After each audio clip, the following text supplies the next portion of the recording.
Good afternoon, good evening from New Delhi, and welcome from wherever you are. I am Sandeep Chachra, Executive Director of ActionAid Association, and your moderator for the session today. A very warm welcome to all of us who are here and to our esteemed panelists, organizers. This is the ninth in the series of our fortnightly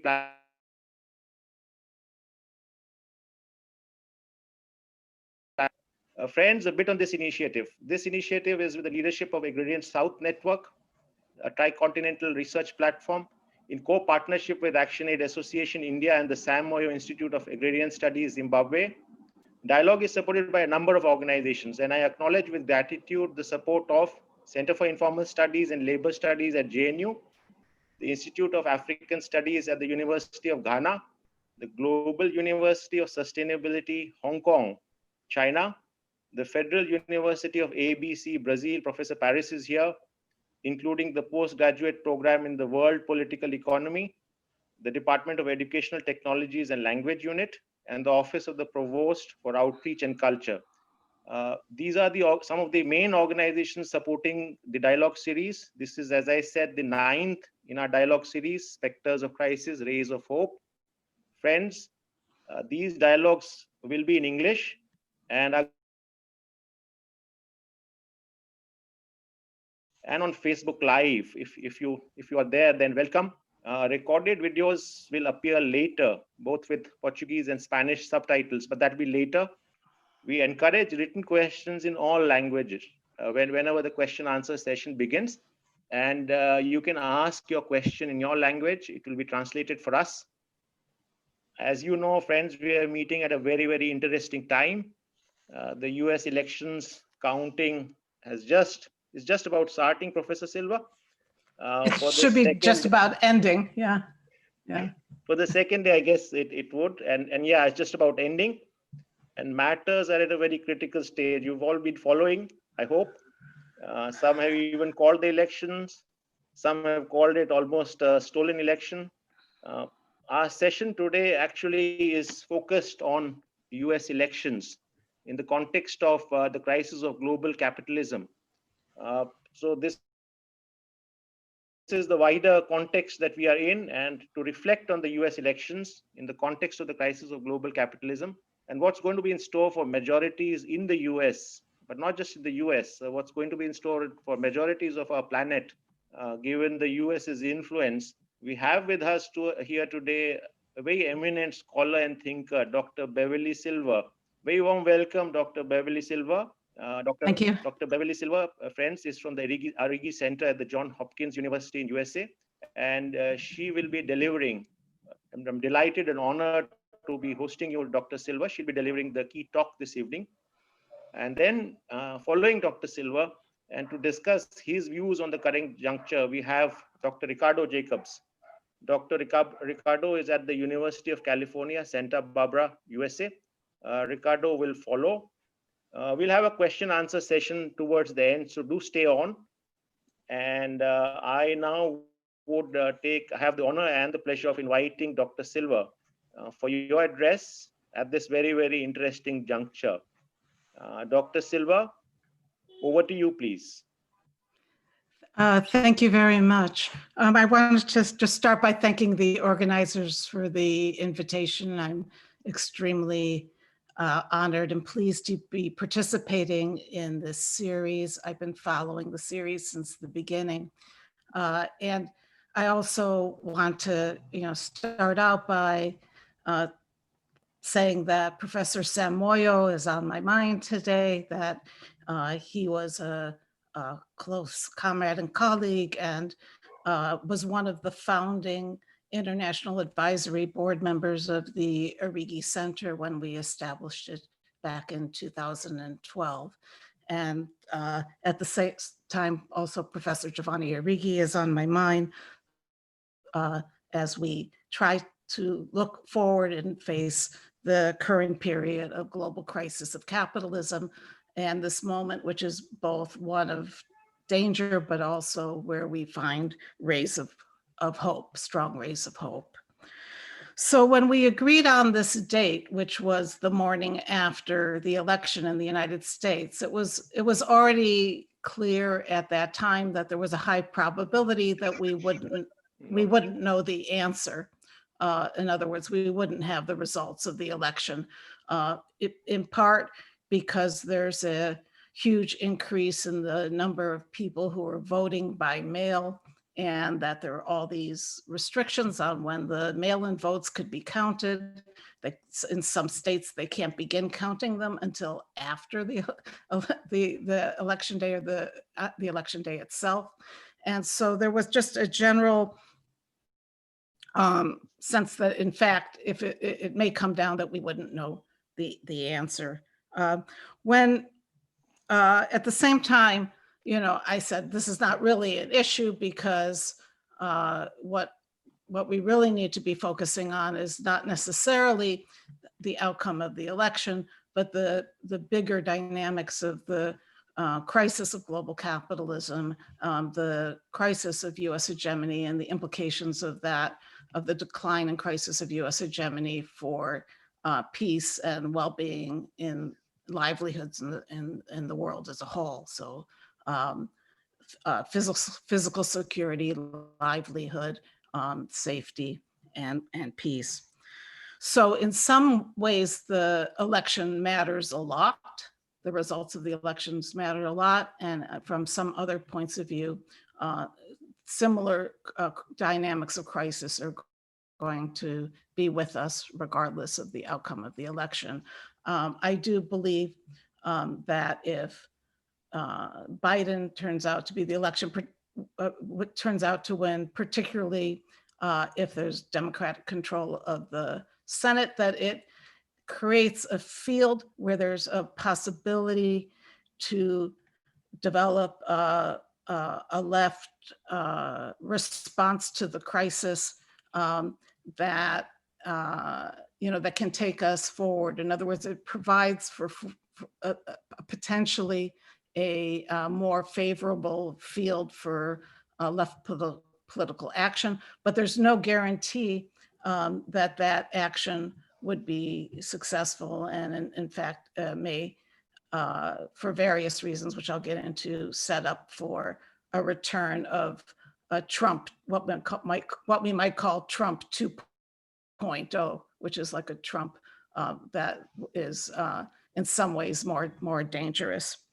So I wanted to talk for a minute about first, I sent an abstract, where I referred to the Trump as a fascist project. And so I just wanted to talk a little bit first about, why I'm using that terminology, and then why I think that between 2016 and 2020, rather than seeing a weakening of this fascist project, we've seen actually many ways in which it's been entrenched within the United States. And so again, regardless of the outcome of the election, there's a strengthened fascist project within the United States, which has a strong possibility of either remaining in power or coming back in power in 4 years. And so that the urgent challenge is to understand why it emerged, and what, if anything, can be done to stop it. And then if not, then what are the options within that situation? So back in August 2016, Trump returned from a surprise visit to Mexico to give a speech in Arizona. And I remember watching it on TV and, just like saying, okay, this is a fascist project. I mean, the levels of racism, xenophobia, anti-immigrant sentiment, and picking on the weak and vulnerable, and militaristic, nationalistic language was unmistakable. But I went back in preparation for this talk to read the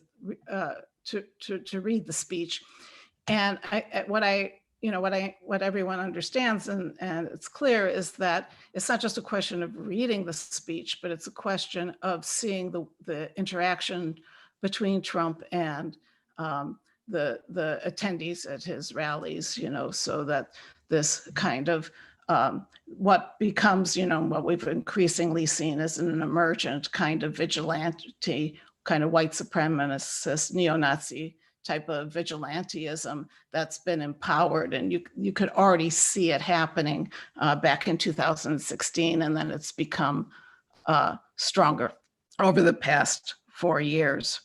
Over the past 4 years, when Trump was elected, and I think this is familiar in a lot of countries, when he was first elected, and it was the Republicans had both the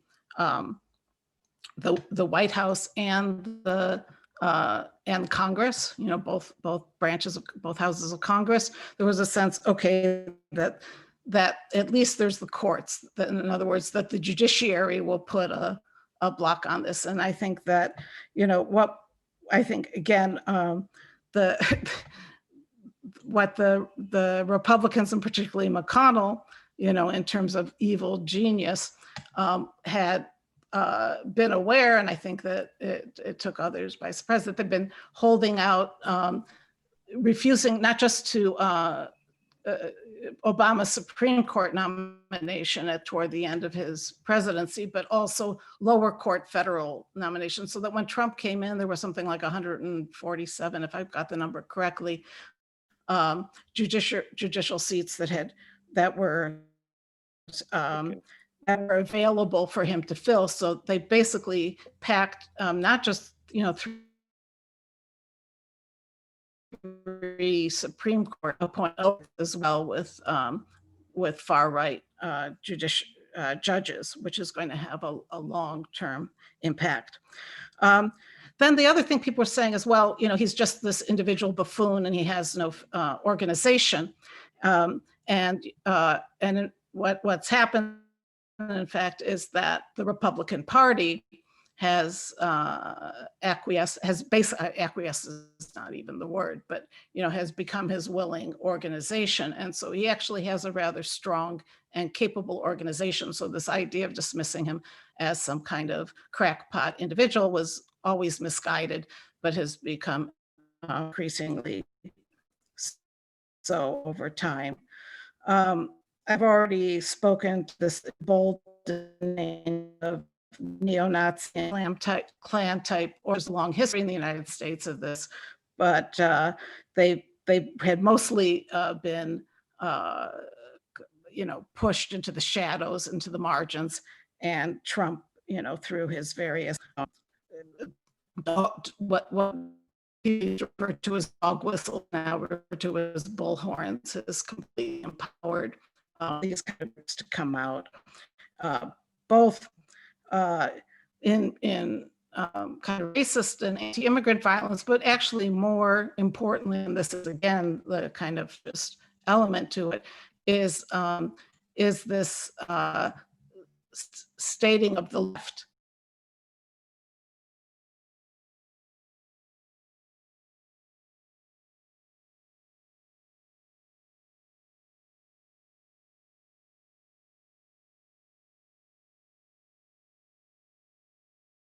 left is not strong enough to actually take power, or it seems influence once it does. So, one is it's controlled by people liberals who want to have it both ways, and they're, and they end up appealing to nothing and nobody. And then even so, that the difference between the Democratic Party and the Republican Party is the Republican Party is much more vicious, much more determined to get power. Maybe exactly the reasons for this, but already back in response to 2000, Bush v. Gore, when Bush was installed by the Supreme Court.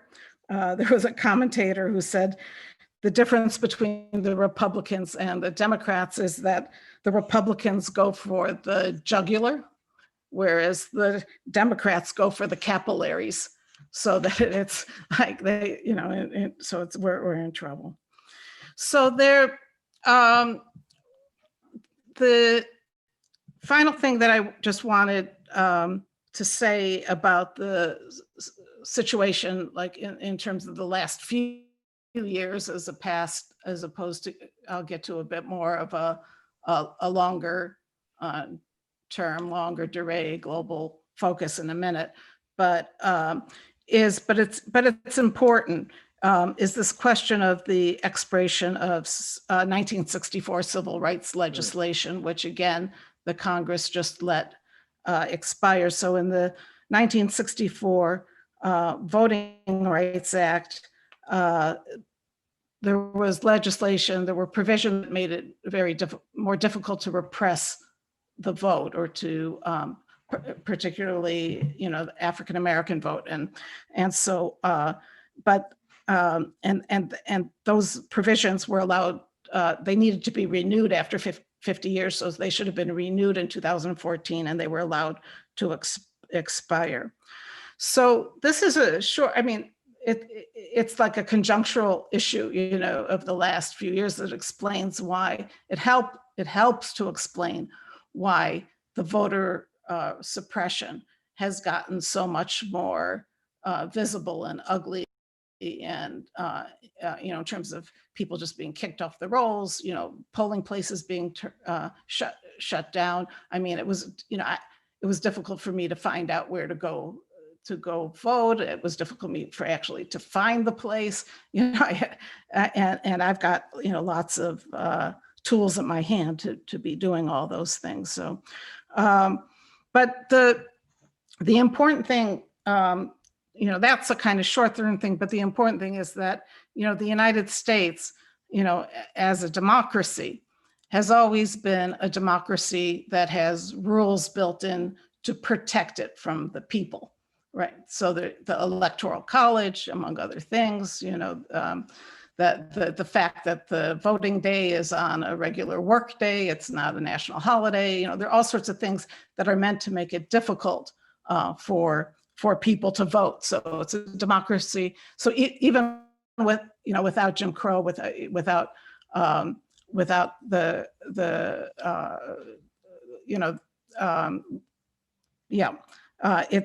it's always been something where it's been built in. But what's happened, I think, in the last years is that because it's so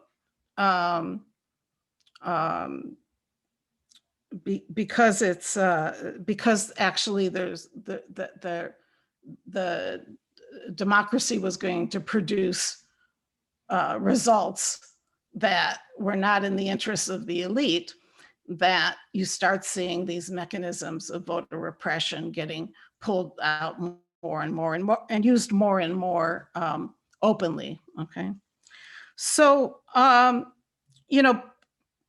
lot of people, I want to roll back, and actually let me just say that this democracy that's protected from the people, it has its parallels in the kind of institutions that the United States set up or after the Second World War, including, you have the United Nations, where you have one country, one vote, so allegedly a democratic institution, but it's protected from democracy by Security Council, and all of the institutions that were set up that had some, allegedly, that had some democratic appeal or claim, were all set up in ways that protected democracy from the majority of the world's population in international institutions. And that's something that I'll come back to at the end. So, I'm trying to think about the difference, between the 1960s and the last few years in the United States. So, we have both globally And in the United States, the 60s and the present are periods of mass social protest, mass social unrest.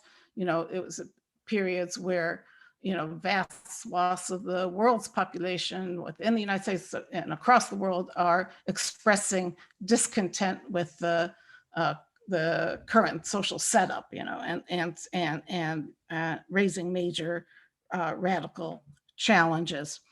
And the response,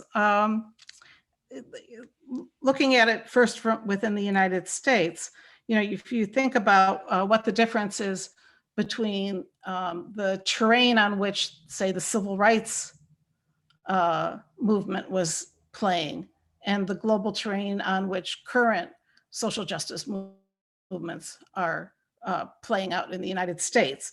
One is the geopolitical context. So in 68, in the 60s, I don't mean 68, but in the 60s, these movements are playing out in the context of Cold War competition between the United States and Soviet Union and socialist bloc.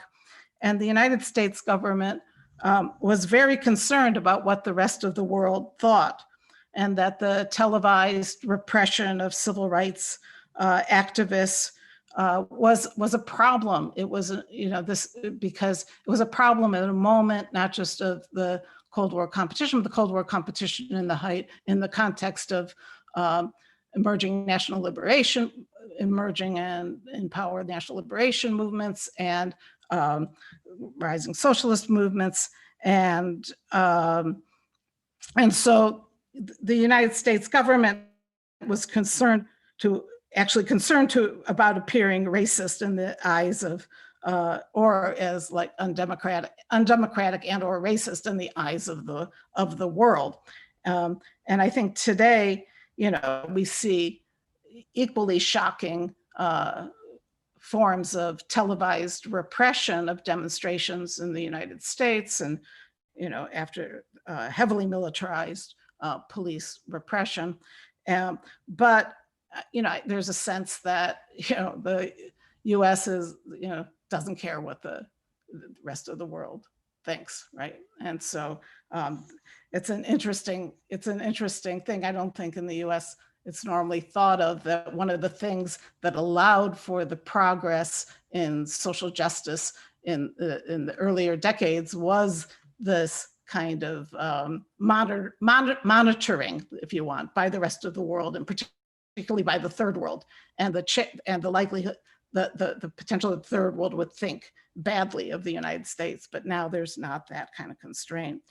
The other, of course, is that that in the 60s, the U.S. was still in its rising phase as a world economic military power, and that also had an impact in terms of how the pie was thought of, as a growing pie, and there were still remnants within the Democratic Party of New Deal thinking, whereas today it's now, over 25 years that the Democratic Party is a bastion of neoliberal thinking, right? So I don't think I'll take the time now, but I will come back in later in the discussion if it makes sense. But to this question of the essential workers and the work and the nature of the working class, I may, if I have time in the opening remarks, I'll come back to it, but I just think I want to move on. But so I've kind of hinted at it, but stepping back, I think that in order to get out of the current situation, one also this kind of entrenched fascist project, or entrenching fascist project.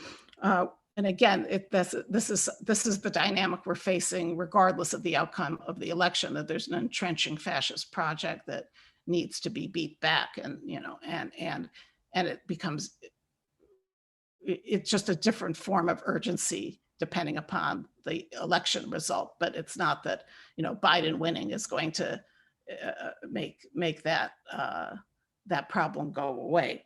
So I think that, again, there's these questions about why, not only why Trump won in 2016, but why he even has a chance of winning again in 2020, why there isn't a repudiation. And, I think that, there's a socioeconomic story, there's a geopolitical story, and there's a geopolitical story. And again, I mean, I've already hinted at the idea that the Democratic Party has been, one of the champions of neoliberal policies for the last 25 years, and presided over a dramatic increase in inequality since the 1990s.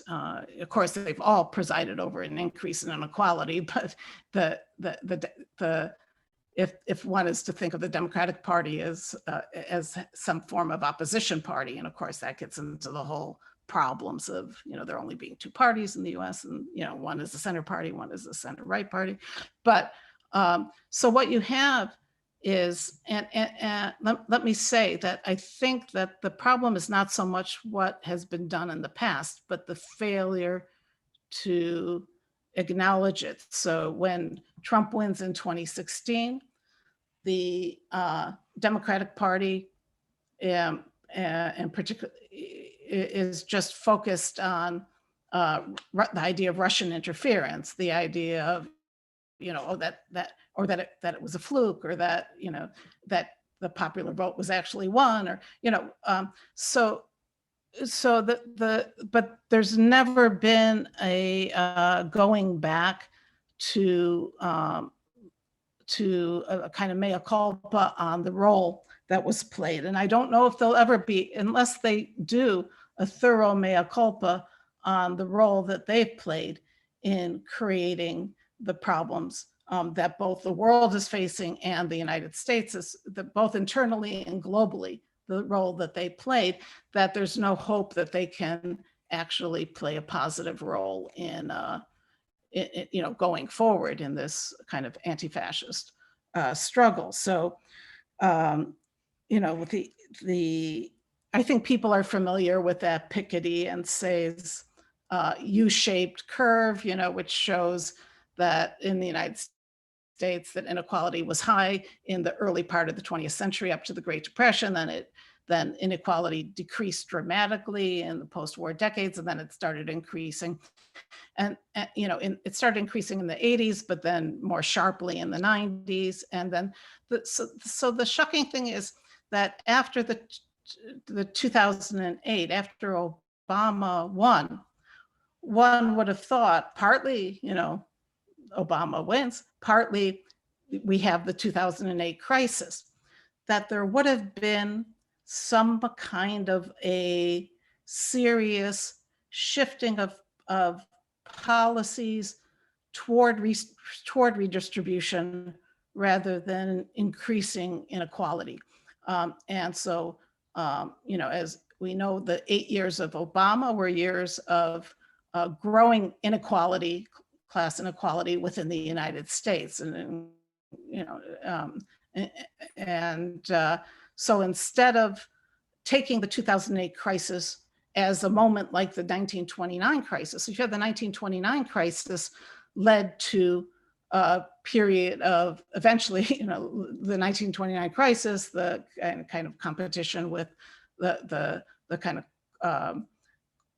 the rise of the Soviet Union, the competition with communism, led to a decades-long period of redistribution and rising wages, and with all its kind of limitations in terms of which we can get into, in terms of exactly who was left out, it's kind of the racist nature of these policies, and then that what we have from 1982 on is a process where the Republicans run up the deficits by giving tax cuts and by expanding the military.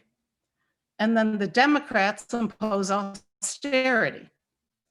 So you have the allegedly more progressive party continuously trying to show that they're fiscally responsible and imposing austerity. And so again, there's some interesting things about the 1920s in Karl Polanyi's Great Transformation, where he talks about all these governments that come into power, whether the labor parties, when they come into power in the 1920s, and they're so convinced about the importance of going back on the gold standard, that they come in power to improve the livelihood conditions of the people, and instead they end up imposing austerity. And so what it does is that the left or progressive forces or liberals, whatever, that in fact, it didn't matter, they end up weakening themselves as a political force. And so this is something we're seeing in, across the board, where, there's been an embracement of neoliberal policy, but of austerity, where the previously kind of opposition type. Anyway, so this is Reagan ran up the deficit, Clinton imposed austerity, Bush Jr. ran up the deficit, Obama imposed austerity, Trump has now run up like an even greater deficit. If Biden comes in and imposes austerity, then we definitely will have Trump 2.0 in short order, and within 4 years, and a much more kind of difficult one to break. Let me point to the geopolitical, and I'll also kind of try to end there. Not end there. I'll come back to end it. I actually have a couple more things I wanted to say, but it's the attachment to a vast majority of the U.S. population to this idea of being number one, which cuts across, number one in the world, which cuts across the political spectrum, tends to cut across the political spectrum. And I just want to put it out and come back to it later. I wanted to say something, I was going to say something about the K-shaped recovery, but because that also, but maybe we can come back to that in the,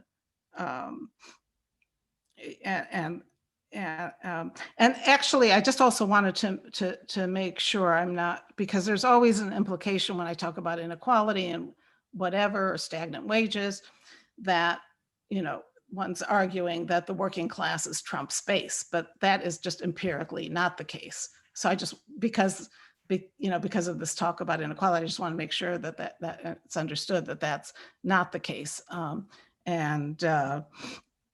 But I think that in the K-shaped recovery too, that those post-COVID, that those who are not recovering are also not Trump's base. So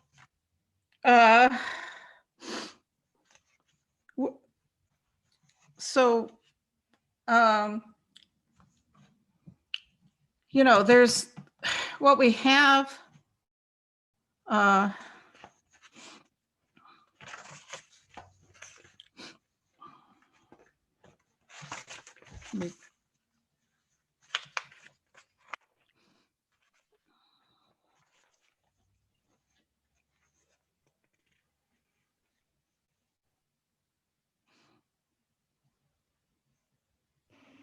Yeah, okay.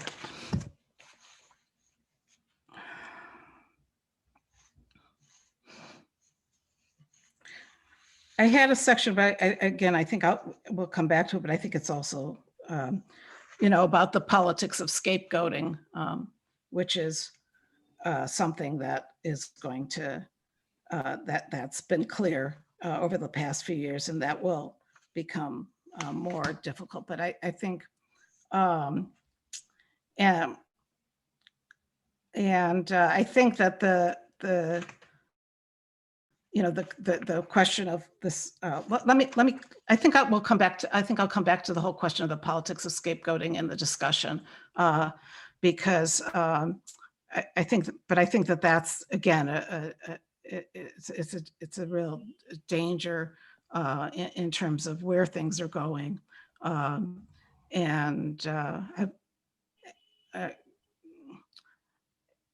But let me come back to it in the discussion, actually, because I wanted to have time for this last bit. And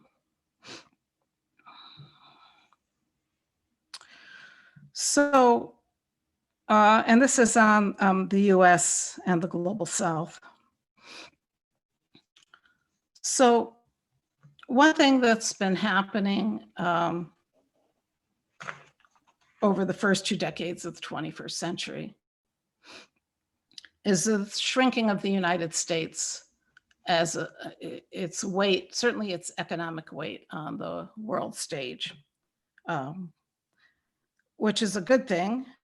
And it's been happening since 2000 and continues to happen today. Giovanni Arrighi and Adam Smith in Beijing made the comment that the real victor of the US war on terror and the US invasion of Iraq was China, because up until 2001, 2003, the Pentagon was focused on China as its strategic enemy, and the US labor movement, the AFL-CIO at the time, was also converging into this idea that China and competition from China and from the Third World more generally was the main source of problems for US manufacturing workers. So there was this, and then the US got distracted, got pulled, ran into Iraq, got bogged down in the Middle East and Afghanistan. One of the ideas of pulling out of Iraq was a promise that would free up US forces to focus to Hillary Clinton's idea of the pivot to East Asia, right? And the pivot of US geopolitical focus to East Asia. There's a continued then, post 2008, the shift toward the center of capital accumulation and the center of gravity of the world economy toward Asia and East Asia in particular, continued. And then again, we're seeing it again with the COVID crisis and the fact that particularly East Asia, more rapid recovery. One way or another, that we're going to see more economic crises to come as far as the US position in the world. At some point, there'll be a run on the dollar, further shrinking weight in the world economy, further decline in living standards. So what the problem is, and partly it links to what I was speaking before about scapegoating, and partly because the scapegoating discussion, I was going to talk about a mixture of internal scapegoating within the country and then external scapegoating. And of course, the biggest external scapegoat is China. And there's this kind of agreement, between, it was like, there were lots of horrifying things about watching the debate between Biden and Trump, but a very distressing thing was where they agreed, and where they agreed was on getting tough on China, right? And that's like has this long-term kind of history. So we can see two different tendencies, and it's not that they're new; they were already there. Well, they actually date back to kind of U.S. foreign policy in the Cold War, but then they've reemerged in various forms since 2000 and coming back again now. But one is, this vis-a-vis China, it's this new Cold War. So it's like a kind of building up encirclement of the U.S. trying to get allies to encircle against China. And the other is what Pinkerton called the happy third. And these are laid out in chapter 9 of Arrighi's Adam Smith in Beijing, where he talks about and he's of course writing 13 years ago, I guess, already, but it still holds today. And that's this idea of the happy third, which is the danger in terms of the South China Seas and whatever, that you get everyone else to fight and you stay out of it, right? So I think that if we're, again, whether Biden or Trump wins, this geopolitical context, it'll play out a little bit differently, but this geopolitical context of a increasing hostility toward China, and it's not just a problem for China, because it's an attempt to draw the regional neighbors and the global as whole into either choosing sides or directly fighting themselves.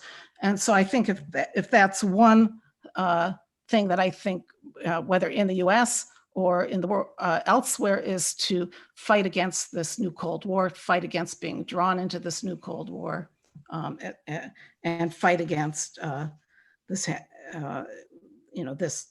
kind of effort, which is like, rather than adjust to no longer being number one, this tendency to be a bit Samson-like bring down the whole world, rather than adjust to a status that of being one among many in terms of power. So I want to end with just saying that, pointing to and I won't take the time, I think, to show the pictures now. Or let's see. I'm going to just see if I can share the screen. If I can share the screen, I'll do it. If I can't, I won't.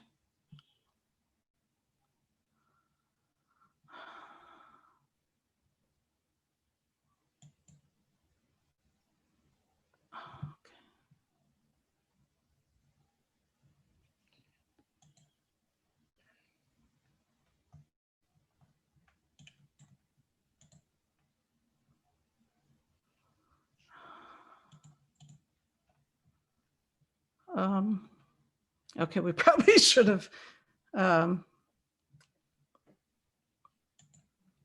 Is it shared? Yes, it is. Thank you. Oh, sorry. Okay, I wasn't aware that it's shared. So this is, we've been collecting reports of social protest from 1870 to 2016. We see in the first half of the 20th century this rising waves of social protest. And then we see this couple of decades of very low. And then we have a resurgence here. And if we move the data up to the present, we'll be sort of up here. So we're in the start of what is a rising period of global social unrest. I mean, I don't necessarily need to show you this to be able to understand that. But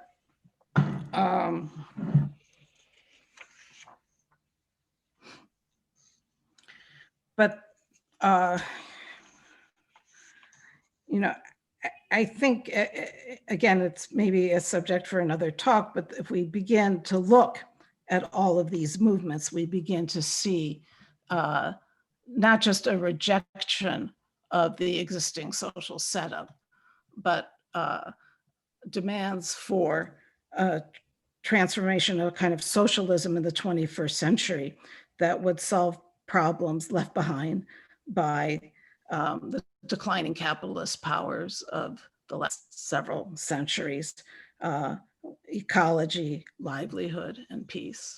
So I'm going to stop there, and then I hopefully come back in the Q&A and clarify some things. Thank you. Thank you. Thank you, Professor Silva, for that very overarching address. I mean, you touched on several things, very, very interesting things. In particular, I was just thinking through of your comparisons that you drew in the 60s to now and the rise in social protests in the context of a mid-morning, if I may call it, mid-morning America in the 60s to sunset America, if I may call it now. And the challenge of the crisis of capital now, and the resurgence of at least the protest and the movements and the people's formations in terms of a completely different vision, and perhaps this whole question of the demos itself. Now, I think there are many issues you touched on. The hopes belied by Obama in the context of crisis, when we were hopeful that things would really change at the center, but nothing really happened. So could we call it a stolen project of the Democrats? I don't know. There are many questions which arise. But I think we have a lot of time for very good discussions on the several issues you touched on and the openings you've given us. And I will now have the pleasure of inviting Dr. Ricardo Jacobs from the University of Santa Barbara, California. Comrade Ricardo, please, like to hear some of your views. And if I may request you to also, if you can, touch on the question Dr. Silva laid out on the issue of working classes and this popular conception that working classes somehow constitute the base for the Republicans at the moment, given the rise in inequality. And where do you see that? Where do you see the question of race, the indigeneity, among the talk that you already may have? Some of the questions I wish to load on to you as well. Thank you. Yeah, thank you, Sandeep, and thank you to Professor Silva. I will try and keep it short so that we can go to the elections. For me, it's quite remarkable in the process of a pandemic with more than 200,000 deaths and souring unemployment that we had, and the election is undecided.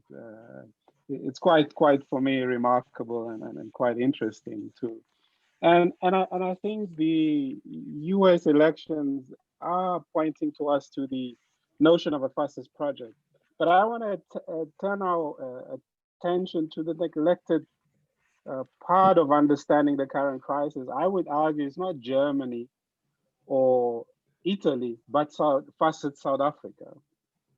And particularly after 1948, when the fascists first come to power, but their re-election in 1953, which has quite interesting parallels, because you have this liberal United Party emerging, and sort of the National Party fascists sort of accusing them of aligning themselves with the black radicalism of the 1950s, the ANC and others defiance campaign, and even accusing them of supporting the anti-colonial Mau Mau uprising in Kenya.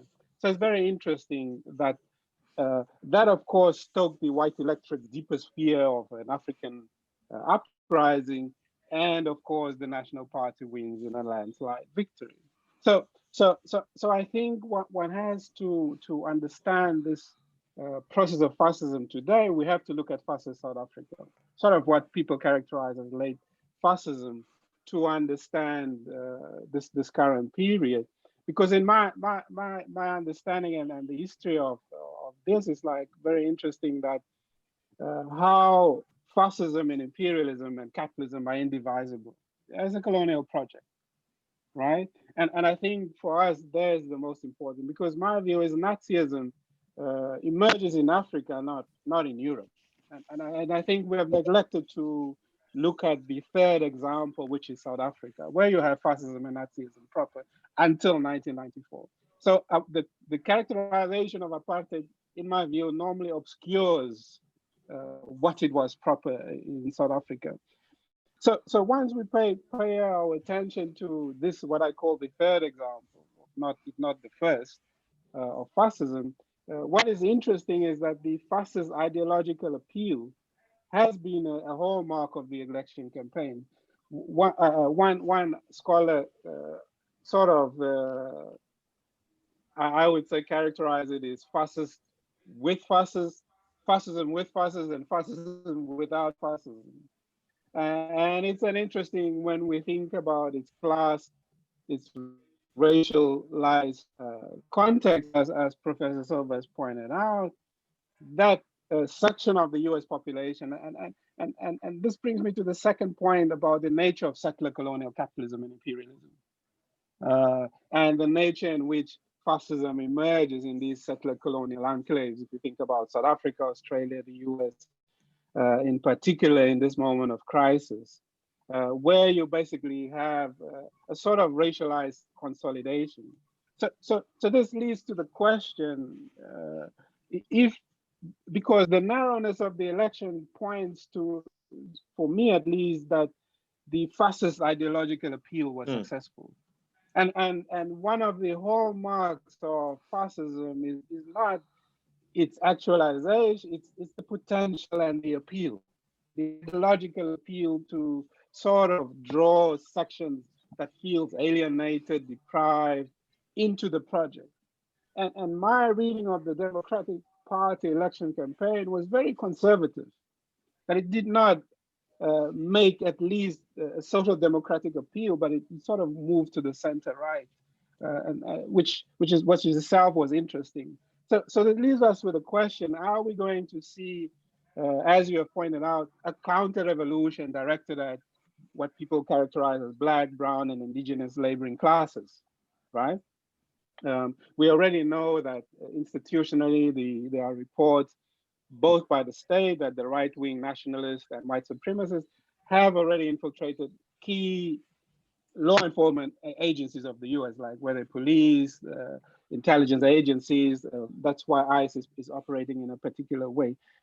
And so for me, the question is, are we going to see another counter-revolution, but directed at the racialized groups within the US, particularly Black, Latino, and indigenous people, right? So for me, I think we have to broaden the horizon when we discuss the fascist project. And as you see, my own view is that even if Biden wins, I think, and is going to implement austerity, even the UND report on trade is warning you can't go for austerity, it's going to be a vital mistake. But all accounts is showing us that that's going to be the trajectory in the US, which is going to bring up new questions. It's no coincidence that I think that the most radical forces today in US society is precisely these racialized groups. It's no coincidence that you had Black Lives Matter emerging against sort of state violence, which is one racialized terror, which is one element of fascism. It's no coincidence that you had indigenous uprising with the Dakota Access Pipeline, where capital is again penetrating through extractivism, new frontiers, even in advanced capitalist countries like the US. And I guess the Dakota Access Pipeline is one example. So let me move on. I don't have much time. I was given 4 minutes and I'm already past 2. The interesting question of US hegemony and decline is quite interesting. And I want to raise this question with, particularly to you and the broader discussion. But what is interesting is the US dollar hegemony has not disappeared.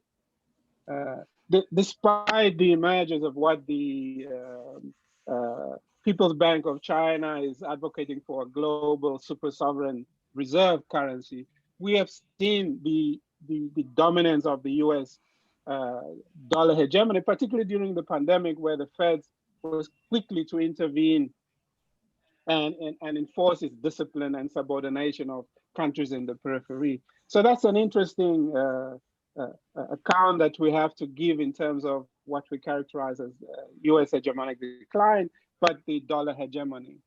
Of course, people are saying that is contested, but we have to differentiate again between potential and actual reality.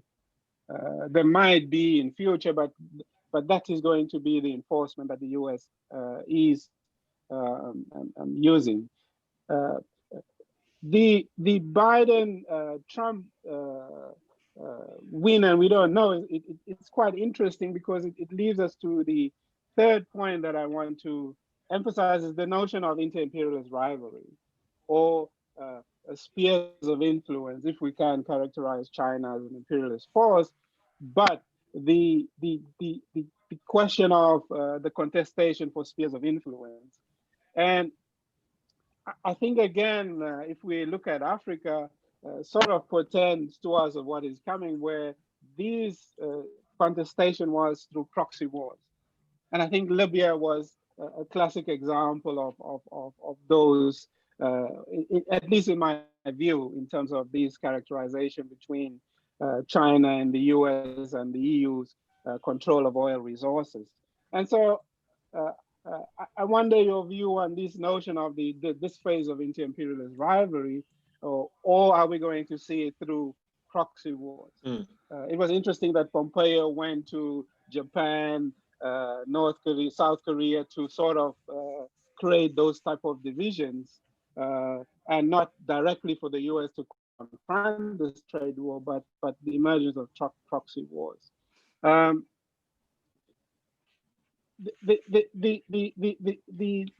two last final points. The one relates to the global ecological crisis, and what both a Trump and a Biden result would give, and I would use the issue of fracking. It sort of represents to me these two, because both support fracking. Biden characterized it as a transition phase, and for Trump is that this climate crisis, I assume, is hoax and all of this. But for me, the UN just released its human cost disaster report, which covers 2000 to 2019, past 20 years, and we're already seeing this record levels of disaster events, particularly floods and storms, particularly in the US, which they characterize that resulted in 1.2 million deaths and costing about 2.4 trillion in economic losses. Of course, we know that these is always, the impact is always differentiated. And particularly when I come back and I want to, if we're going to pursue this notion of fracking, and sort of for the US to get the oil independence, it is throwing up the question of indigeneity again, particularly in the Dakota area, and where there has been a consistent encroachment in indigenous people's land, but there's also been resistance, particularly in the most violent ways. And so once we think about the global ecological crisis and this notion of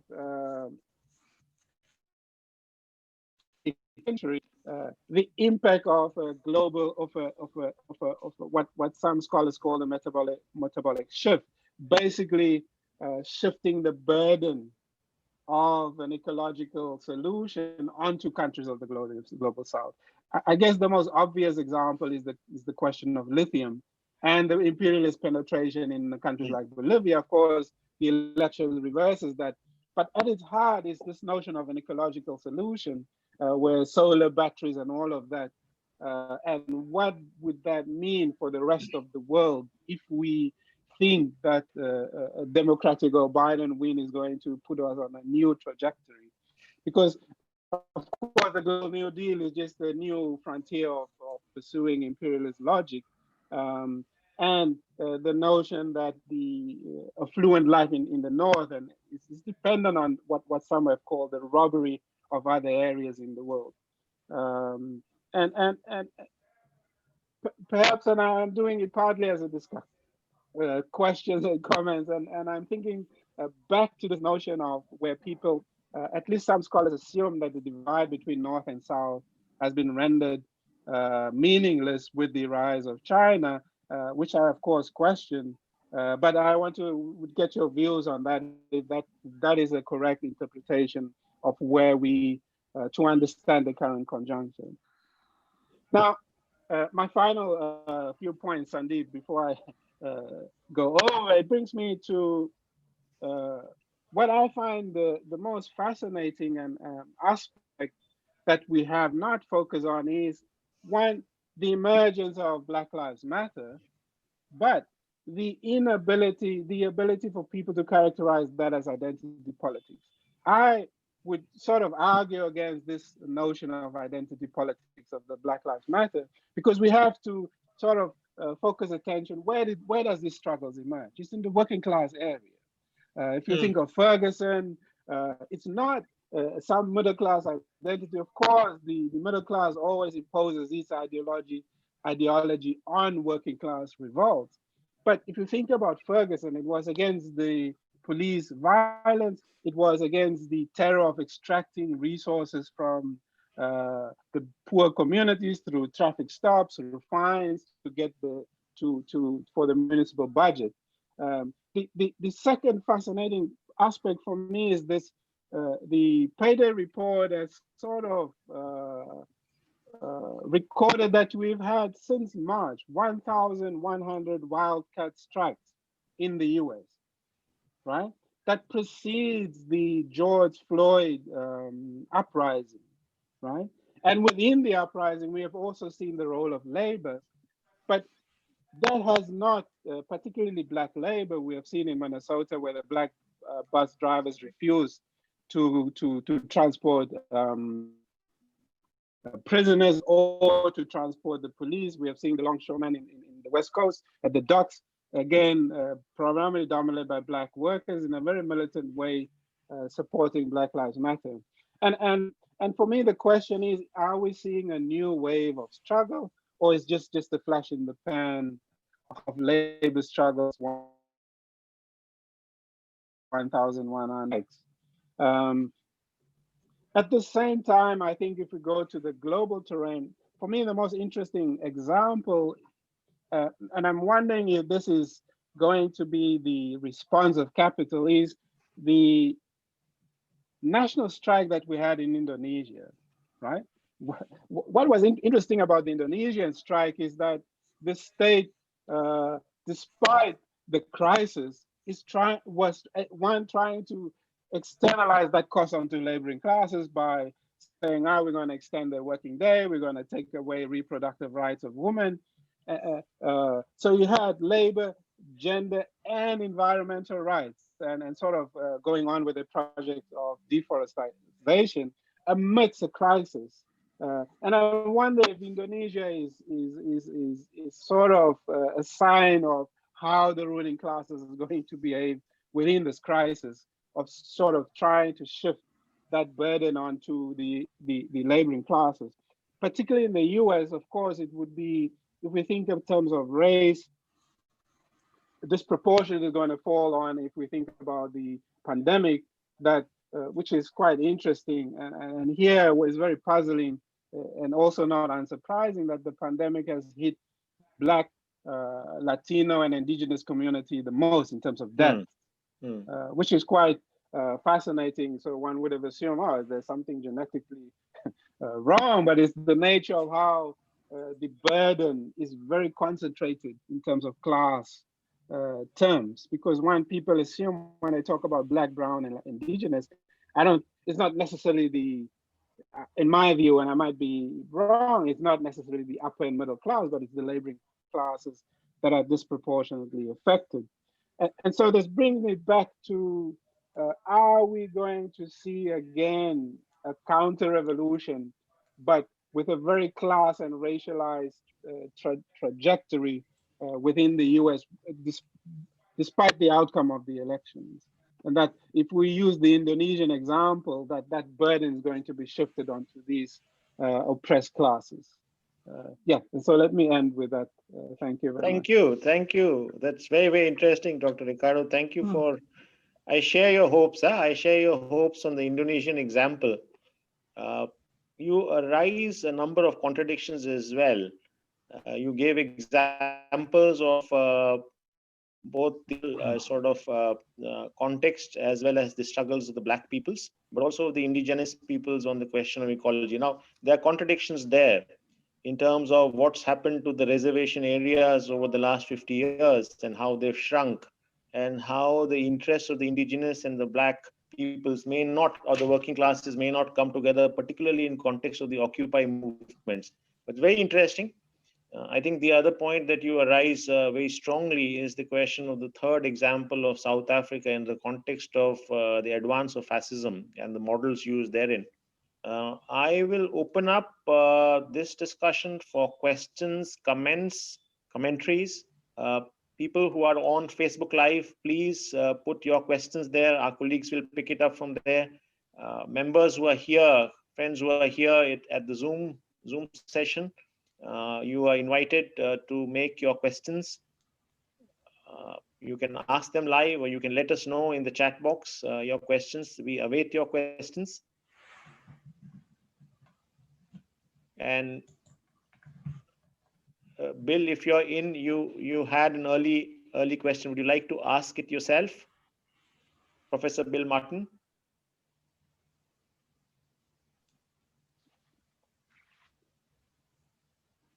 Bill, I think you're muted. You're muted, Bill. Yeah. Yeah. I'm not sure I have a question, but let me interject for a second here.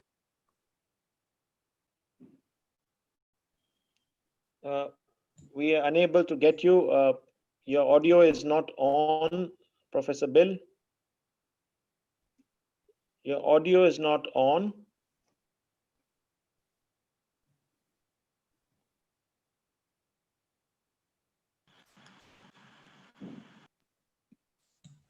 Bill, we can't hear you. I don't know.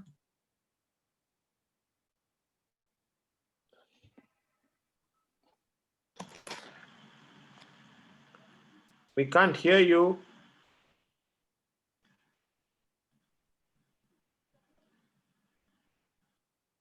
Bill, we can't hear you. Can you type?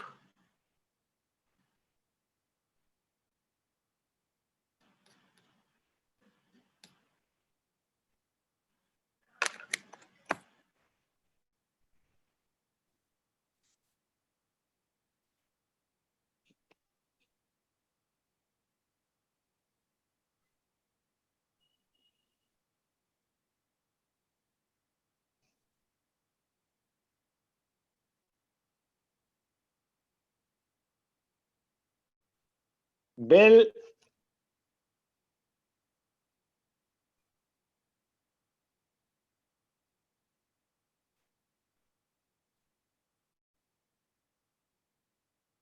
The organizers, can you send Professor Bill a message?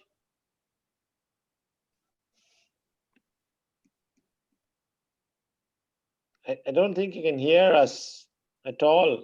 He's probably not looking at the screen.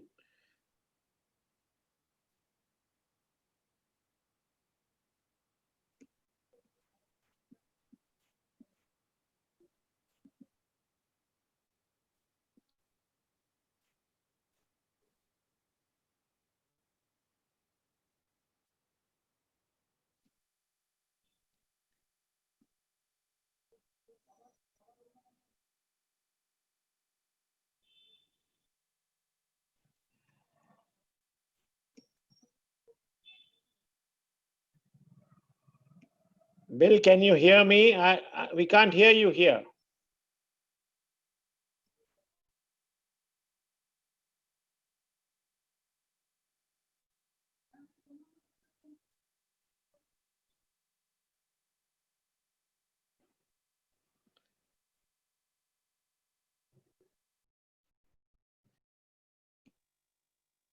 Bill, can you hear us? We can't hear you. Your audio is not working.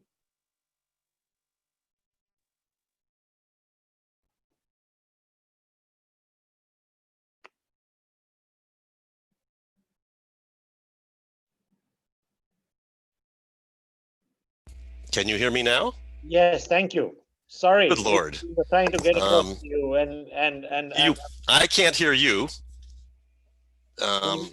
Maybe you should pass to someone else. If you can hear me, I can't hear you.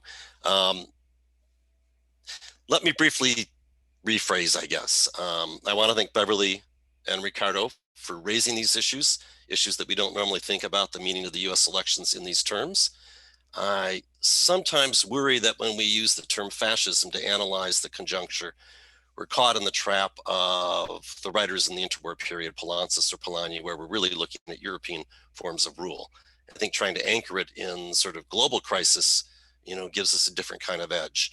And Ricardo points to this when he argues that, if you want to understand fascism, you need to start in South Africa.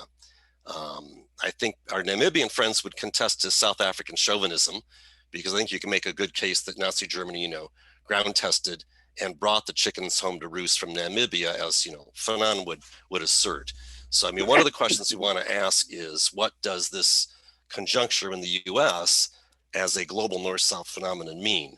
And there, I think Trump has been formative. He comes out for a lot of previous left positions. I'm sorry, guys. He comes out against NAFTA. He comes out against the endless wars. He won't invade in Libya or Syria as the Democrats would have done and would do. He comes out against mass incarceration in some ways, and he has the backing of most of chunks of the hip hop community, my dear friend Ricardo, as you probably know, where Biden has none. I think Trump is a response to this crisis, and the Democrats simply have no response. Biden gives us, gives us Clinton 3.0. Obama is Clinton 2.0, and Biden comes along. And if you look at his platforms, he's running largely on the incompetence of Trump and his racism and misogyny, all quite clear. But he has no affirmative response to the working peoples or people of color. He really doesn't, and that you can see it in his choice as vice president, who advertised herself as a super cop, who defended capital punishment in California. So, we have this interesting dynamic of what's formative, and then the question is, what does it for North-South relations and for Africa? Yash Tandon, in response to the 2016 election, said, look, there are good things for Africa about Trump because he's going to weaken US hegemony and US power and be less militarist than the Democrats in power would be. He wrote a series of commentaries in his blog, which were quite striking at the time.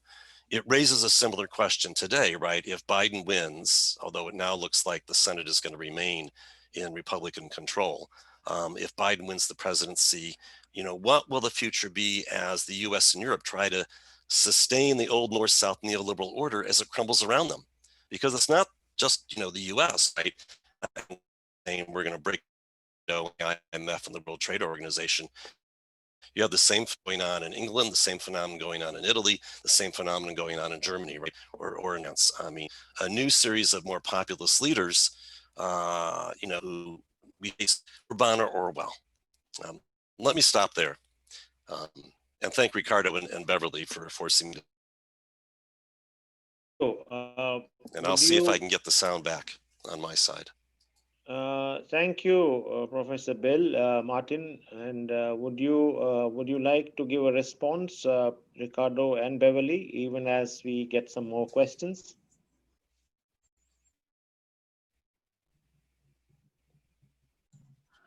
Well, yeah.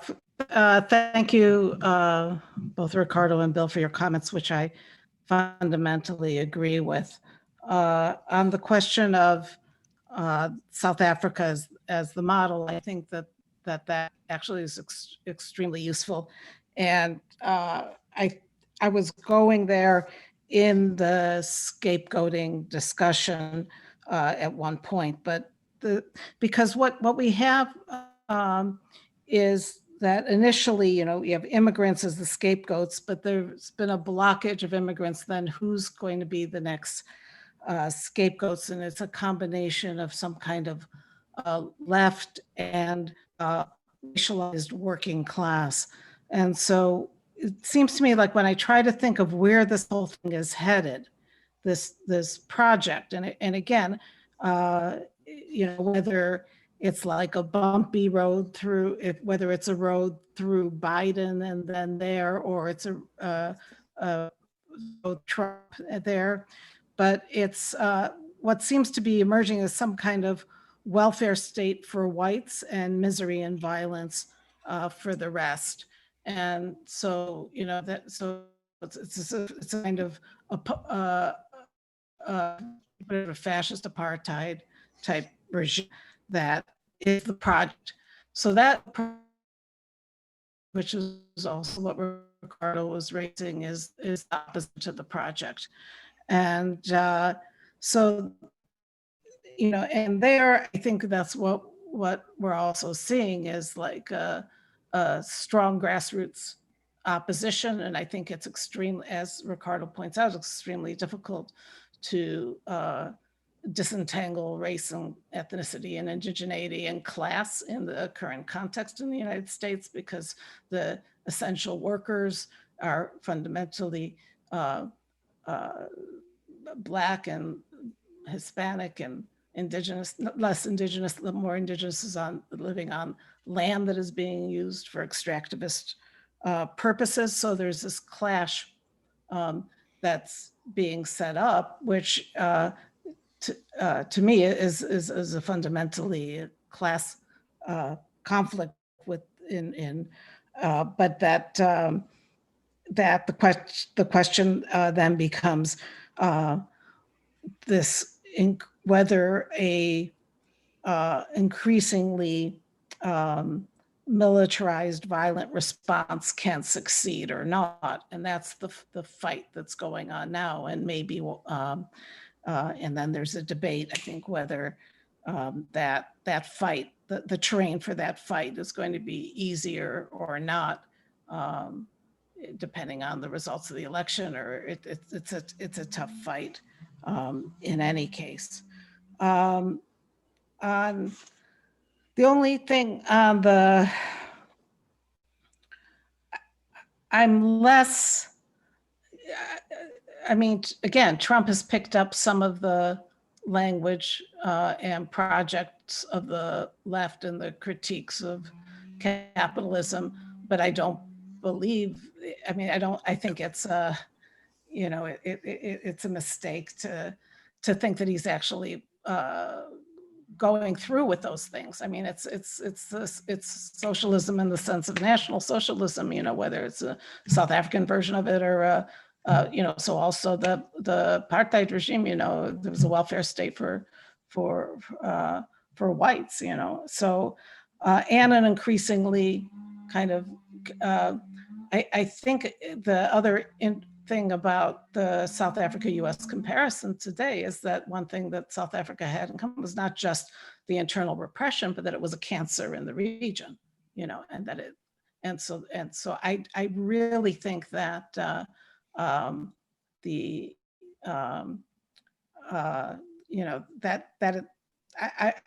really uneasy with this idea that Trump is less militaristic. I think they both are. That's one thing that U.S. policy has, that's characteristic of U.S. policy in the U.S. and the world, is this expansionist, militaristic, that the expansionist, militaristic dynamic, which China doesn't have, right?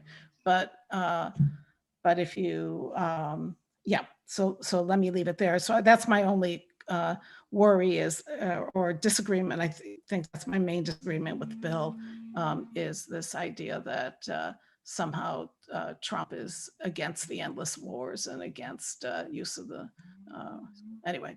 But Ricardo, any reflections at this stage? Yeah, I would firstly say, I of course, when I say there are two moments, the one is colonization. Namibia is one, but I think we have to go to look at colonization and its totalitarian imperialist logic. But I use South Africa because after 1953, they had this 50-year rule, right? And sort of makes this pact with the white working class and sort of provides them, as WF said, welfare. Here, I doubt in the current crisis, I think doesn't allow for project of welfare exclusively for white working class. I think what is interesting here is that you have this capitalist project by both the Biden and the Trump, and what I foresee is this militarized, racialized terror that could be unleashed on certain groups and classes that we already see at the border. And some of these, interesting enough, was already unleashed by Obama. If you think about the immigration and the militarization and putting kids in cages, so these for me are the two factions of capitalist ideology. And I think with the nature of the crisis, I think it's inevitable that one of the response, and for me, the ideological appeal is important. Here, where the two converge is for me very interesting. Both Biden and Trump sort of condemned protests. For the Biden, under the pretext of looting is wrong and all of this, and for Trump was more an outright attack on the left. I mean, in his speech, he's saying the Marxists, the anarchists, and the leftists in general, which all of these groups he described, none of them you will necessarily find in the Democratic Party, right? So it's a different group that they are attacking because of the nature of the crisis. You have a clamoring and an uprising from below. At the same time, you have right-wing groups also emerging, and there's this contestation. I would say the other important point is how a Trump win, as Professor Martin rightly says, will embolden sort of right-wing forces, even in the global South. I was struck by one of our, for example, in South Africa, I'm using that example, one of the opposition Black African Christian Democratic Party saying, I'm praying for Trump to win, you know. And I was like struck by this logic, and is this how this fascist appeal is just becoming generalized. Of course, I think what we have to watch, and I would be for Bill, is also the emergence of a right-wing ideology amongst Black people, and that is the example of South Africa. That there are also classes and forces that previously would you think is just a white supremacist project. No, that there are also Black classes being absorbed into that project. And the South African example would be Bantustan leaders that sort of bought into. In the US, I would say, is your washed out rap stars and these African descendants of slaves. So that is where, but nevertheless, what we are seeing is a convergence in the street by a host of forces that is very, that includes, I mean, racism is also a construct, of course, but includes different class categories of people that are converging. And I think both the Democratic and the Republican and the Trump are trying to cross that uprising that is emerging in the streets. And so it's an interesting process of how that would unfold. Thanks, Ricardo. Thanks, Professor Silva. Professor Carlos Eduardo is here. Professor Carlos, you've been watching from Brazil. It's an interesting space to watch from, but you've been watching the US from Brazil. So may I invite you for your reflections and comments on how do you see these relative spaces? Yeah, we are watching from here the situation at the States with very concern about the results because Bolsonaro has a lot of support of Trump, and I think it's very important to change the political game in Latin America, that Trump will be defeated in the content in United States. So we are watching here with very concerned about the results. Yes, that's my comment now. Thank you. Professor Paris, are you also watching the US elections from Brazil? would you want to add a comment to what Carlos has already mentioned? Yes, thank you to Professor Silver, Ricardo Jacobs, Bill Martin, and Carlos, who has joined us. I also see Praveen Jha here. Thank you all for a wonderful and illuminating conversation today. Yes, we have been watching, as Carlos has said, with great concern. There is a very close relationship between Trump, of course, and Bolsonaro.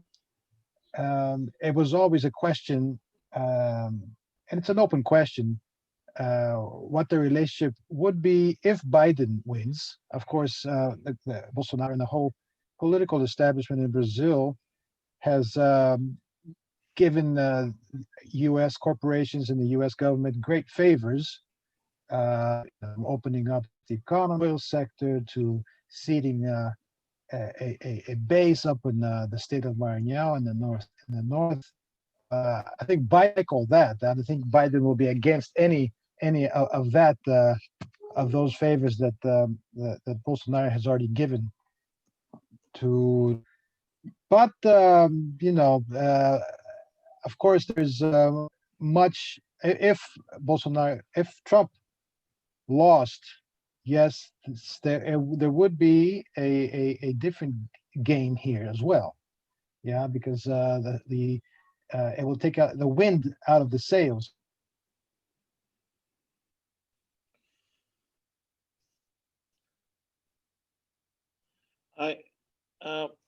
I think Professor Paris's connection is not live. He's disconnected, and I think it's the Professor Paris. Can you hear me? So the screen is frozen, so he's disconnected. Yeah, we have lost him, Sandeep. Yes, Professor Jha, you were wanting to make a comment. Yes. In a more general sense, and perhaps questions as well. Yeah, a couple of comments, essentially around the idea, and this is basically. Let me first of all express my gratitude to everyone, Beverly, Ricardo, Bill, Paris, Carlos, and so on, for very insightful issues raised and so on. I'm raising something very specific for your reflection, Beverly, which is, where can we see the rays of hope? Is it at the current juncture? Are there some things which, either in the context of very immediate, Biden versus Trump, and if Biden wins, would you see that as some kind of substantive or even a small ray of hope? What would constitute the moves forward in that direction and so on? So if you could reflect a little more on some of these issues. As regards the current conjuncture, I think it is impossible to understand the economics and politics of any establishment without really understanding the reconstitution of the class power, and in particular, the finance capital and what it does. So what it does to the Democratic establishment, what it does to the Republican establishment and so on. I think that is very, very important in my understanding as regards responses both internally and externally. The world in that sense is a very different place in the last 30, 40 years compared to what it used to be, let's say, immediately after the Second World War and so on and so forth. 3, in terms of imperialism, I think there is very little to choose, whatever the likes of Yash Tandons may say, but between the Democrats and the Republicans, if we go by the history of the long 20th century and thereafter, I think we have to essentially acknowledge the differences in format, how the strategies were finessed and so on, right? How, it was more sort of a difference of form, so to say, yeah, and not really substance in any fundamental manner, right? That is again sort of from the point of view of the South at large, yeah. Does it really make a difference? And to the extent, even at the level of form, what kind of differences you foresee? Suppose Biden is finally the president, right? In terms of the concerns that Ricardo was raising, of course, there could be again small differences. For instance, on questions of climate, on questions of ecology, it may be a little bit better, but how much would that little bit be? I mean, if you have any reflections on, sort of some of these issues, on questions of, for instance, what the different establishments do. I mean, I would say that it's not a simple binary in terms of welfarism and not welfarism as regards the two regimes, but it is graded kind of welfarism for the rest, for the non-whites. Yeah. And, there is very little that the Republicans can offer, but possibly the Democrats may probably, and again, historically, if we see how it has panned out, yeah, even in Obama's time, for instance, healthcare, I mean, we can't really dismiss that as, of no consequence. Yeah. So I think we need to sort of certainly have a kind of a nuanced understanding on many of these issues, which then link us to the question of what I began with. Do you see rays of hope if indeed Biden becomes victorious in this presidential race, or you don't see possibilities of that in any substantive sense? Let me stop here, Sandeep. Thank you, Prof. Professor Praveen Jha is at the Jawaharlal Nehru University in India.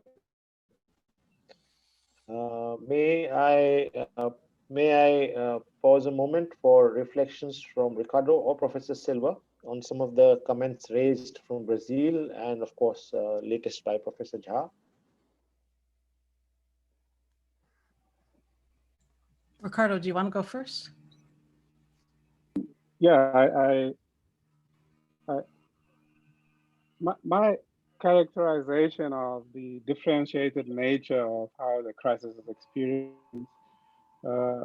was not suggesting, and I when I used the South African guy who's saying this black person who's praying for Trump, is precisely, I think you are correct that a defeat of Trump would also signal and sort of slow down the right-wing turn, even in the global South,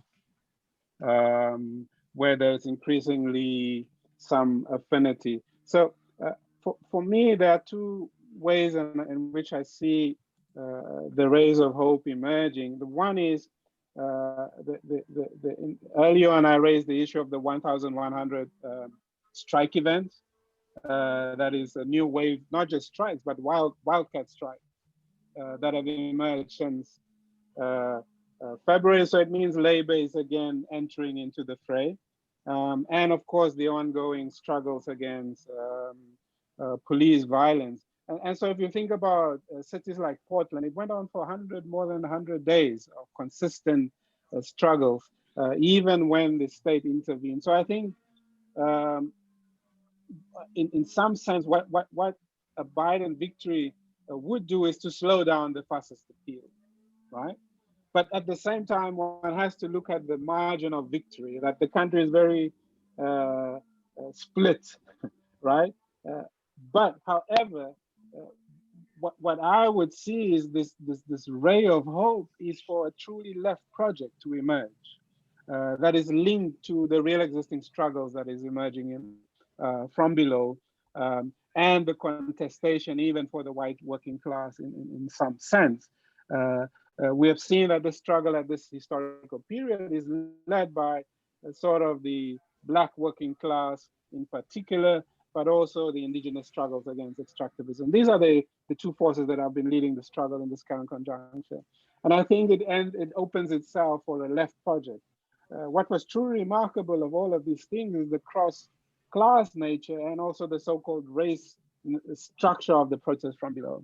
And I think if there's a left project that is going to emerge from Biden presidency, I think it will allow for us to think about beyond a project, beyond the two factions of the capitalist ruling class, the Democratic and the Republican. And I think therein lies the rays of hope if we pay attention to the self-activity and struggles that is unfolding from below.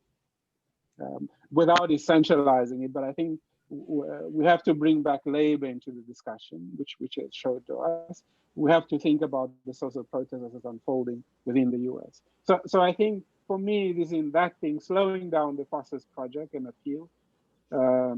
But we have already seen with and I agree with you with the dollar hegemony, while Trump administration was promoting nationalism, the U.S. finance led through the Feds and others were trying to secure the dominance of the dollar. So there was sort of a disjuncture between the two classes, but I think it's just the normal operation of the dominance of finance capital within the political fray as well. Should I go next, or yeah? So anyway, I think I agree with what Ricardo has said, and I think the question is, which is the situation that creates greater space for a left political project to emerge, and both in the United States and globally, and my sense is that that the field of struggle improves marginally. In other words, if it doesn't solve any problem, but it potentially opens up a little more breathing space to fight back. Now, this is the problem is the comparison with what happened after the Obama election. So there was a big mobilization of youth and around the election of Obama, and then the movement demobilized itself as soon as Obama was elected. If something like that were to happen here, or there was like a stepping back from mobilizations, with the election of Biden, if he were to be elected, then that would be a disaster.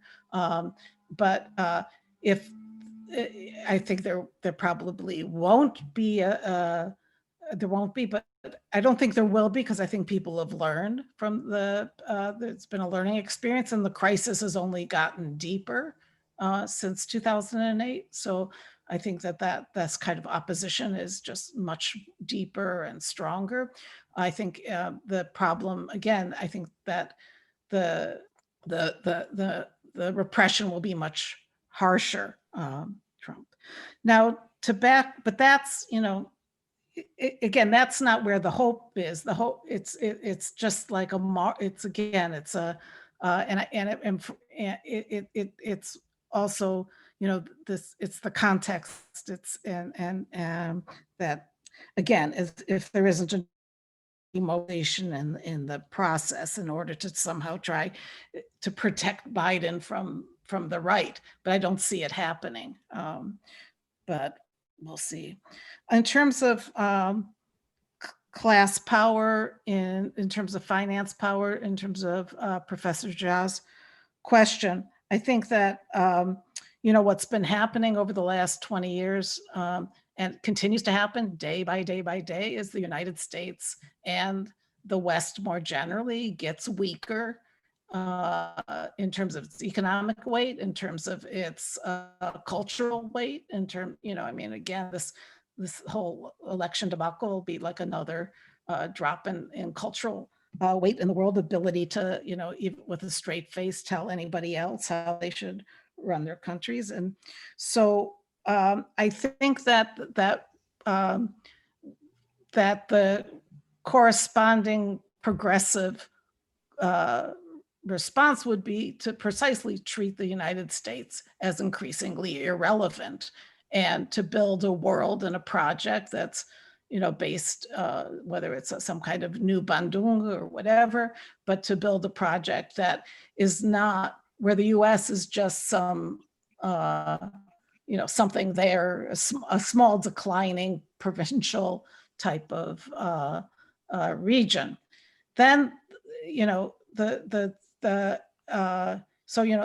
this is also in the financial power. It's like the debt, the size of the U.S. debt, and again, eventually the dollar cannot hold if there's an alternative, and so all these things will come in. In terms of and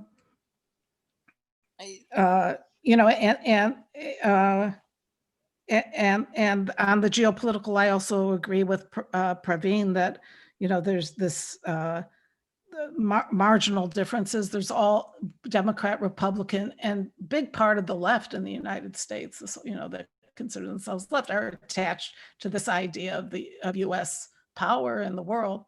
And so, that's something that just needs to be fought back against and not get dragged into. And I think, the ones who are, again, most likely to get dragged into this are more, well, anyway, let me just not say.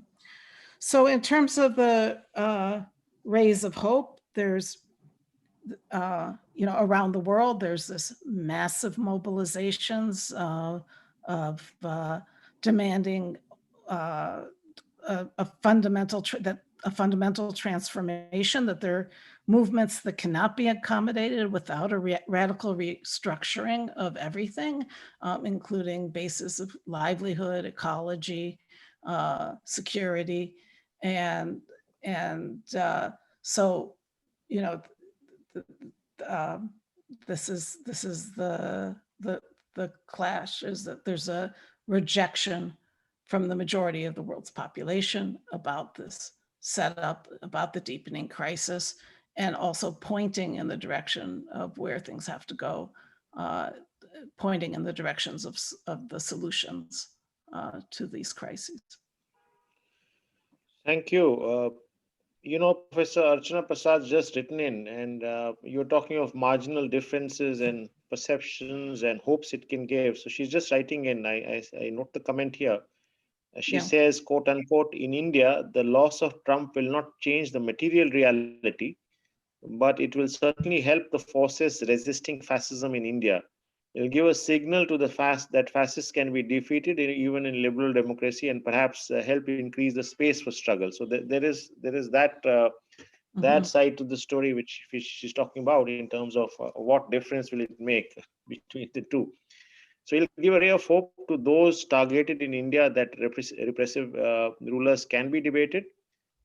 Some optimism to the fight against neoliberalism, and it'll give some hope in terms of the release and from the coercion that is being faced, especially for women's rights activists. So I think that there is that aspect that Professor Prasad touches on to the comments you have made, Professor Silva. And I also invite other questions, colleagues who are with us on the Facebook Live as well as on the Zoom here. We have the final few minutes, and I take this opportunity to invite your thoughts and comments to our esteemed panelists and others who are here. And may I ask you, in the meanwhile, one comment or one question How do you see? You put a lot of faith in people's struggles not getting co-opted this time, having learned a lesson after the backstabbing that happened in 2008, that we all discussed here, or a kind of cutoff that happened. Uh, so, do you really think that struggles are more united, and the fragmentations that we talk of more generally, and even in the US? What would be your comment on it? One big fragmentation that I kind of alluded to was the fragmentation between the indigenous people's resistance and that of the working classes on the question of decolonization and stolen land.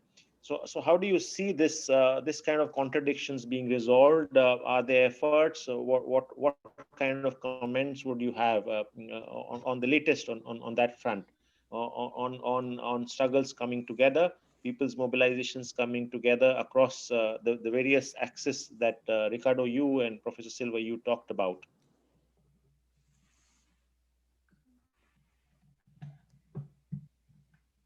Carly, do you want me to go So first? Or you want to go would you first? like to make a comment, or should I ask for more questions? Yeah, Would you like to make a um, comment on this? yeah, I of course, one can think of me as the ideal optimist, but I think we should pay careful attention to the indigenous struggle, and I think when the Standing Rock struggle emerges, right? It started off as indigenous people. It achieved two things. One, the fragmentation amongst the indigenous people were, for a moment, they came together to resist the Keystone Access Pipeline and the Dakota Access Pipeline. But something more interesting happened in that space. Um, is that there was a descendant of, like, you had 4,000 veterans going there. There was a synergy between the Black Lives Matter uh, uh, struggles and the indigenous struggles, right? They had that massive protest in Chicago. And so there is an emerging, I think, uh, potential that is emerging, where people beginning to understand the nature of the conversion of the struggle. Of course, the key thing of the settler colonial project is always to create certain racial hierarchies. And of course, one of its key aims is to, of course, eliminate indigenous people. But there's been consistent resistance against this. And so I think between the same with the struggles on the street, which has gotten disproportionate attention. People are focusing on the streets, but there was also labor struggles that are emerging. And if you think about the militant nurses and teacher strikes that were consequential in cities like New York, determining how, when the school should be open or not, and we pay less attention.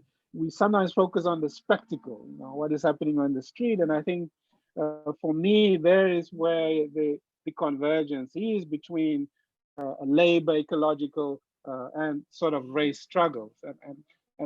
And I think we have to, the left have to confront this question of what are the demands in the 21st century? And I think one of the weaknesses that the left in the US, and it might be true somewhere else, is always trailing behind the masses struggle, and then we always have to trail behind because it just erupts and then we don't know what's going on. And we should pay attention to it. And of course, there's an ideological contestation of who controls this particular struggle. But let me not continue. But one of the key things that I want to conclude with is that the Black middle class within the Democratic Party has always fulfilled the role of creating so-called as protest and strike breakers.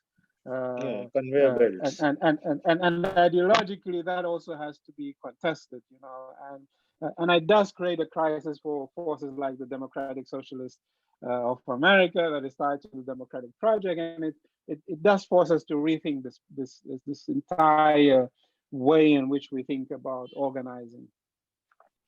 Thank you, Ricardo. Dr. Ricardo, thank you. Any comments or questions, friends?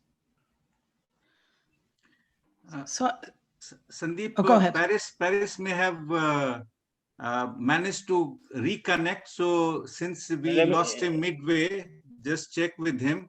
And Ricardo, just sort of in a lighter vein, it's not only the problem of the left in US that it always trails behind the masses, but unfortunately, it's a global phenomenon.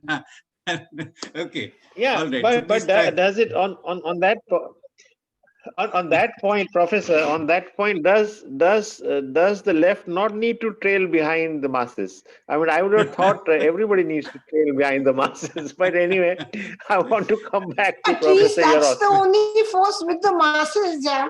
Correct. He tries to have the coherence with the masses. It's the only force with the masses right now. All right. So if Paris is there, otherwise we can please go and back no, to I want Professor to Silva. go. I want to go across to Professor Paris. He's back. And Yes, sorry, Marcelo, in the case you have a connection. comment. Yes, Professor Paris. Very Yes, sorry quickly, about the I just wanted to connection. endorse what Eduardo had said, that of course there will be a new game in Brazil if Bolsonaro is defeated. Yeah, but that does not mean there will be an antagonistic relationship between a Biden presidency and extreme right fascistic government here, because Bolsonaro has delivered to the United States everything that a U.S. president would ever want. He's delivered, the oil sector. He's delivered a space station in the north, which can be used for all types of military means and purposes. Everything that Biden would be very pleased, with that. Anyway, so my connection is no good. Thank you, Sorry. thank you, and I will invite a final round of comments from our key speakers today, Professor Silva and Professor Jacobs. But before that, if there are any further last comments to those who are there and those who are on Facebook, the final few minutes. We are at the final few minutes of this, what has been a very, very interesting and thought-provoking discussion, touching on various facets, not just in the US, not just global South, but what's really happening, unfolding on our planet. Any final comments or questions? Friends, keep it coming. And if there are none, may I now invite you for your final concluding remarks, Professor Silva. Any final thoughts that you would like to leave us with? Let's see. Oh, yeah. Anyway, thank you very much. This has just been a really stimulating, excellent discussion. I've really appreciated everybody's comments and thoughts. And on the rays of hope, I think that I agree that the rays of hope are with these mass movements that are coming forward. And I think that what we are seeing, like if I just focus on the labor movement in the United States, that what's happening is this intertwining everywhere of what are labor movements and other kinds of movements. So like that's idea that there's, again, is some kind of identity politics movements going on, or that we can separate out class and race and gender is impossible. There's one of the things in the opposition that's opened up is this huge gender gulf in terms of this women's mobilizations, as well as this kind of labor-related, like Me Too, as related to labor movement, that the Black Lives Matter movement has been, again, very much working class movements related to the people who are most experiencing police brutality on their way home at night from their jobs. So I think that again, in terms of if we look at this kind of totality of mobilizations across the globe, not just in the United States, then we not only see like a human spirit emerging, but also we see the kinds of the fundamental rejections of the capitalist project and of the suffering that's being caused by the crisis. And so I would say I would leave it there. Thank you. Thank you. Thank you, Professor Beverly Silva. Ricardo, final thoughts from you, leaving thoughts from you. Yeah, just briefly, and I want to touch on, I think for me, the significant event was the murder of George Floyd and the international response to that. You know, it is no small feat that you had protests in London or in Africa and many parts of the world. And it does point us to the international dimension of struggle, that we have to think about how what's happening in the US and in terms of working class international solidarity and struggle and how that can pan out. I think with the convergence of the multiple crises of labor, reproductive, women, and ecology, it forces us to think about what would an international, worldwide eco-socialist project mean in the 21st century, with sort of intermediary steps for us to get there. And so I think the outcome of the election, either way, it will require a response from below. Without that response from below, I don't see any hope. And for me, my hope is in what is emerging from below and how that can be strengthened with a new project, but also have an international dimension. As Samir Amin in his last words envisioned, I think that becomes more of a necessity in this historical period. Thank you, Dr. Jacobs. I actually want to pick on a very interesting graph that you were showing, Professor Silva, at the Arigi Center. The graph of protests, and quite aside from the methodology of having arrived at it, it's an interesting thought, and something that I would propose to us organizers. I think there's a lot of optimism in the kind of coalition of forces and struggles. You call them from below. I mean, there can be other categorizations, Dr. Jacobs, for the same. But certainly the defragmentation among social struggles and movements. And I think that's something as us organizers, I would propose for to hold a session on what are our projections for the social movements, the struggles going ahead in this new decade. And I think that would be an interesting conversation from different perspectives of different different continents on our planet. And I think that's something I'd like to leave us organizers with. I would like to thank you to our keynote speakers, Professor Beverly Silva and Dr. Ricardo Jacobs, for what has been a very stimulating discussion. Thank you so much for your time today. Thank you so much for your thoughts today. Thank you so much for your critique and optimisms as well. I would also like to thank all of us, those who've raised comments and those who raised ideas from different spaces. Thank you so much for being with us. Thank you so much for raising questions. And as we come to the conclusion of this particular version, the 9th in the series of our dialogues for discussion, the platform for dialogues, I would like to thank the organizing team. I would like to thank all our supporting partners, especially to our tri-continental logistics team, individuals, colleagues like Joseph Mathai, Freedom Mauzi, Dr. Freedom Mauzi, Nabajit Malakar, Isha Chowdhury, Priyanka. Priyanka, thanks also for the questions, following up on the questions today. And of course, Julio Cambanco. Friends, an announcement in the end. Do join us on the 18th of November Our next dialogue series, the 10th, with Professor Division Kosi. Professor Division Kosi will talk about the wretched of COVID-19 in Brazil, the colonial specters of an announced crisis. November 18th at the same time, same space. I welcome you there. Watch out for it. It's going to be an interesting perspective from what both Eduardo and Paris spoke to about. So thank you so much.